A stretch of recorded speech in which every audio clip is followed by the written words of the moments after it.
Imagine Linda, 67, standing frozen in her garden one crisp morning, her hands trembling as she grips the fence for support. Just moments ago, she'd been reaching for her favorite rose bush, the one she'd planted with her grandkids, when her legs gave out. A sudden, terrifying stumble that sent her crashing to her knees. Her heart raced as she realized how close she'd come to hitting her head on the stone path, a fall that could have ended her life right there. Linda had always prided herself on her independence, gardening, walking to the market, keeping up with her family. But lately, her body wasn't cooperating. Her knees ached, her steps felt shaky, and she'd started to wonder if this was just what aging meant, losing the freedom to do what she loved. That fall was her wake-up call, a moment that made her fear, not just for her mobility, but for her life. Because here's the truth. Falls are the leading cause of injury for seniors over 60, and losing your mobility doesn't just steal your independence, it can steal your life too.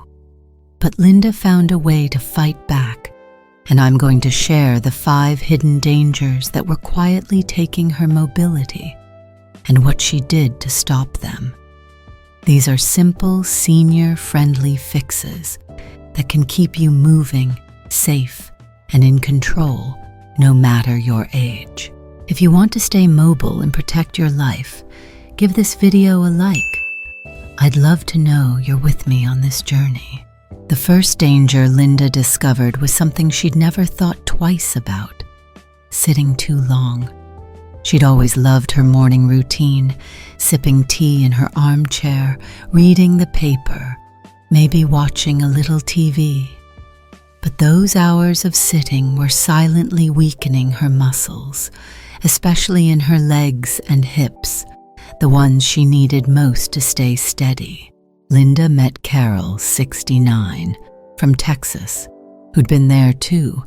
Her doctor warned her that sitting more than 4 hours a day was shrinking her muscle strength, making her more likely to fall. Carol started setting a timer on her phone for every 30 minutes. When it buzzed, she'd stand up, walk around her living room for a minute, maybe do a gentle march in place, lifting her knees just a bit.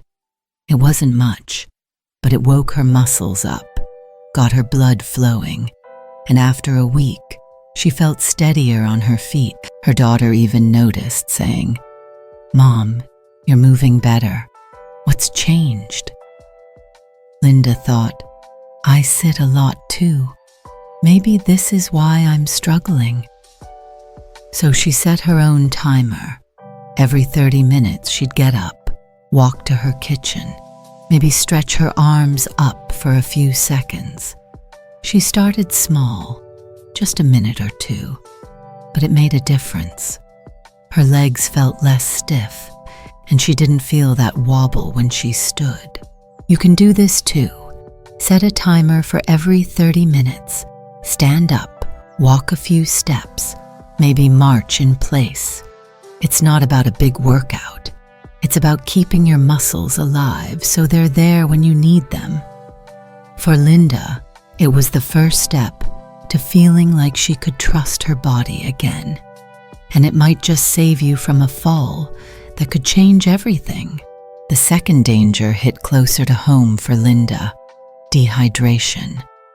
She'd never been a big water drinker, always reaching for tea or coffee instead, thinking, "I'm fine, I'm not thirsty." But after her fall, she learned that dehydration doesn't just make you thirsty. It makes your muscles weaker, your balance worse, and your risk of falling higher.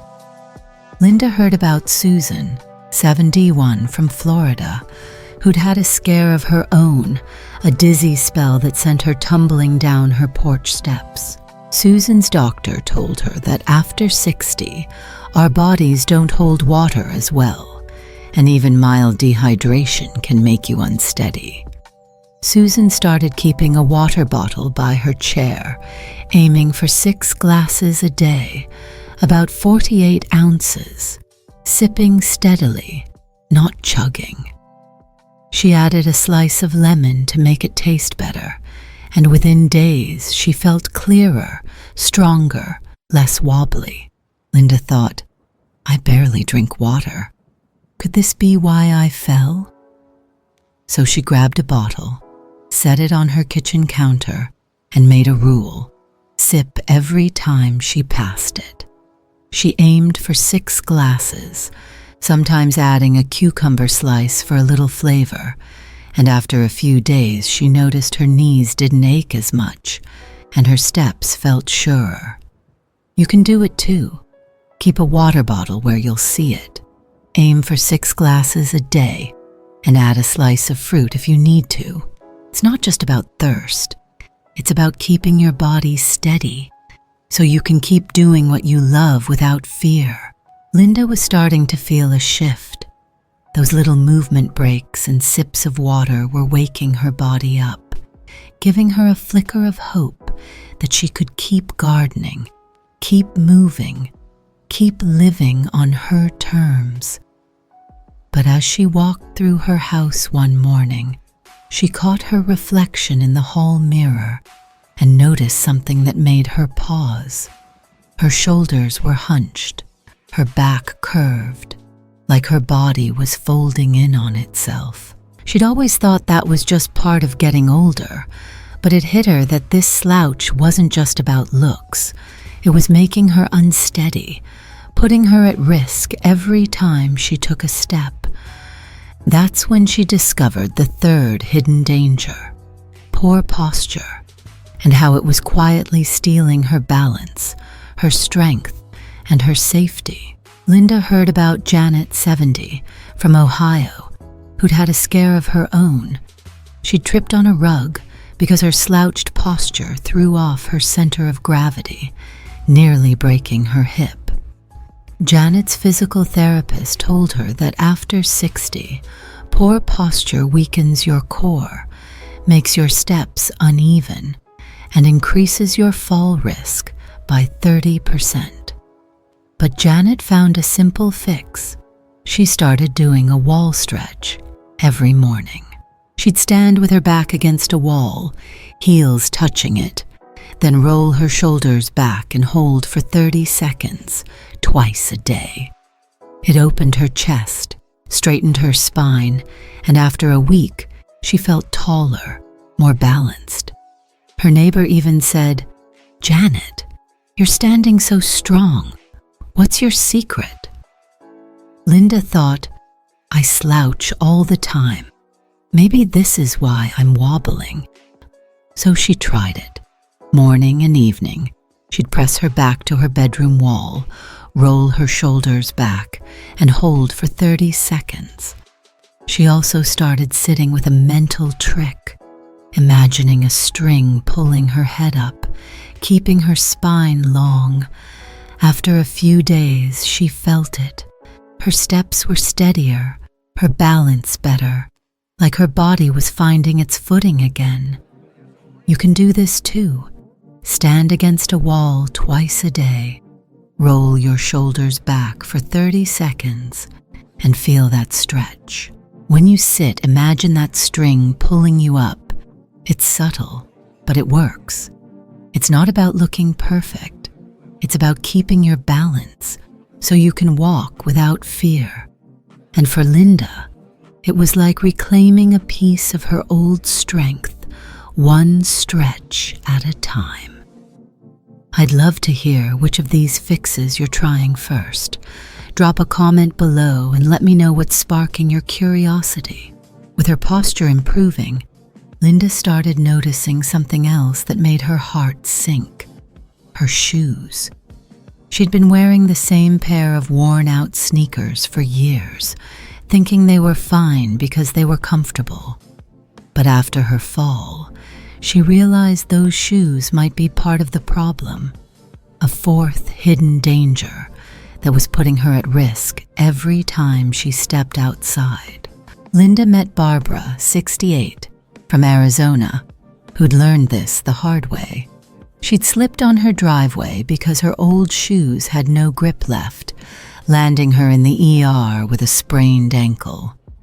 Barbara's doctor told her that after 60, your feet change, arches flatten, balance shifts, and worn out or unsupportive shoes can make you 40% more likely to fall.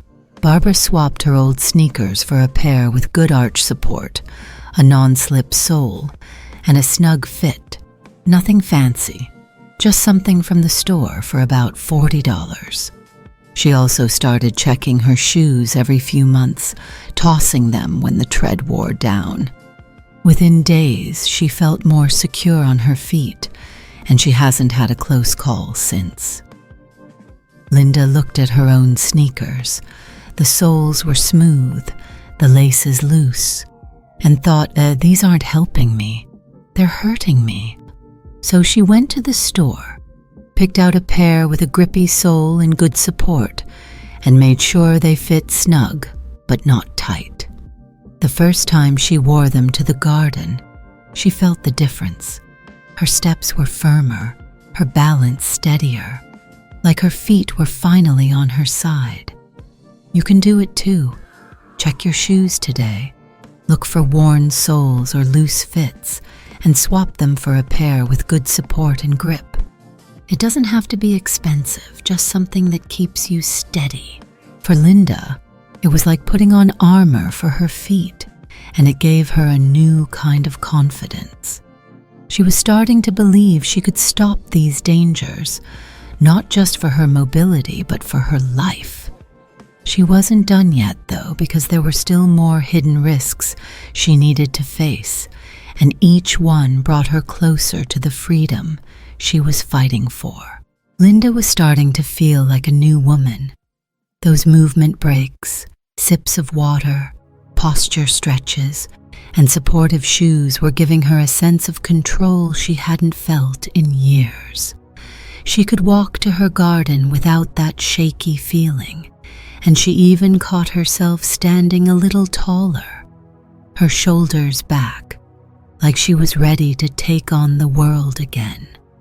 But there was one more hidden danger lurking, one that had been quietly building for months, and it nearly undid all her progress. Linda had always been a bit of a night owl, staying up late to read or watch her favorite shows, thinking, I'll sleep when I'm tired. But she didn't realize that her lack of sleep was the fifth hidden danger, slowly eroding her balance, her strength, and her safety. It hit her one morning when she woke up groggy, her eyes heavy, and she stumbled getting out of bed, barely catching herself on the nightstand. Her heart pounded as she thought back to her fall in the garden. If she'd been just a little slower, that stumble could have been the end. Linda learned that after 60, sleep isn't just about rest, it's about survival. She met Dorothy, 72, from Michigan, who'd had a wake-up call of her own. She'd fallen down her stairs after a sleepless night, fracturing her wrist because her body couldn't keep up. Dorothy's doctor told her that poor sleep after 60 messes with your balance, slows your reflexes, and makes you 50% more likely to fall. It also weakens your muscles over time, stealing the strength you need to stay steady. Dorothy started a simple bedtime routine. She'd turn off her TV an hour before bed, dim the lights, and sip a cup of chamomile tea to relax. She aimed for 7 hours of sleep, setting a consistent bedtime around 10 p.m., and made her bedroom a no-phone zone to avoid distractions. Within a week, she felt sharper, stronger, and her steps were surer. She even started taking morning walks again, something she hadn't done in months. Linda thought, I'm barely sleeping 5 hours. Could this be why I'm so unsteady? So she gave it a try. She turned off her late-night shows, brewed a cup of herbal tea, and set her phone in the kitchen instead of by her bed. She aimed for 7 hours, going to bed at 10 and waking at 5, and made her room a little cozier with a soft lamp instead of harsh lights. The first few nights were tough. She wasn't used to winding down, but by the 4th night, she slept through, waking up feeling clearer, lighter, like her body had finally caught up. She walked to her garden that morning without a single wobble, her legs strong, her mind sharp, and she realized this wasn't just about feeling rested. It was about keeping her body ready for anything. You can do this too. Turn off screens an hour before bed, sip something warm like chamomile tea, and aim for 7 hours of sleep, keeping your bedroom calm and phone-free. It's not about perfection. It's about giving your body the rest it needs to keep you steady, so you can keep moving without fear. For Linda, it was like flipping a switch.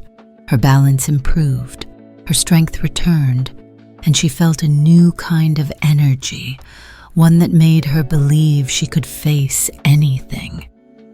She was so close now to taking back her life, to proving that these hidden dangers wouldn't define her, and she couldn't wait to see what that freedom would feel like. Linda woke up that Saturday morning with a lightness she hadn't felt in years. Her body felt steady, her mind clear, and for the first time in months, she wasn't afraid to step outside. Today was special. Her grandkids were coming over to help her plant a new flower bed, something she'd been dreaming of, but had almost given up on after her fall. She'd come so far since that terrifying moment in her garden, when she'd nearly lost everything to a stumble that could have ended her life. Each hidden danger she'd faced, sitting too long, dehydration, poor posture, worn-out shoes, and lack of sleep, had been a thief, quietly stealing her mobility, her independence, and her safety. But Linda fought back, and as she stood in her garden that morning, she felt like she'd won. She wasn't just moving better, she was living better, and she knew these 5 fixes had done more than save her mobility. They'd saved her life. As her grandkids ran up, laughing and carrying tiny shovels, her oldest granddaughter, Emma, looked at her and said, "Grandma, you look so strong. I'm so glad you're out here with us." Linda smiled, her heart full, and as they dug into the soil together, she felt a freedom she'd thought was gone forever. She wasn't just gardening again. She was showing up for her family, for herself, in a way she hadn't in years. Let's take a moment to look back at what Linda learned, because these 5 fixes aren't just for her, they're for you too. First, she stopped sitting too long, setting a timer to get up every 30 minutes, walking a few steps to keep her muscles alive. Then she tackled dehydration, sipping 6 glasses of water a day with a slice of lemon, giving her body the strength to stay steady. She fixed her posture with a simple wall stretch, rolling her shoulders back for 30 seconds twice a day, so her balance could hold her up. She swapped her worn-out shoes for a supportive pair with good grip, making every step safer. And finally, she prioritized sleep, turning off screens an hour before bed and aiming for 7 hours so her body could recover and keep her sharp. These aren't big, overwhelming changes. They're small, senior-friendly steps that add up to something life-changing. Linda's not a different person now. She's the same Linda, just stronger, steadier, and more in control. And you can be too. You don't have to let these hidden dangers steal your mobility, your independence, or your life. You've got the power to stop them, starting today with these 5 simple fixes.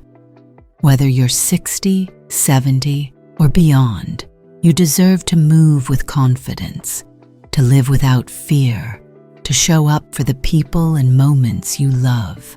If Linda's journey has inspired you to take back your mobility, I'd love for you to join me for more. Hit that subscribe button so we can keep fighting these dangers together and share this video with someone who needs to hear it. Because no one should lose their freedom to something they can stop, and I'm here to help you every step of the way.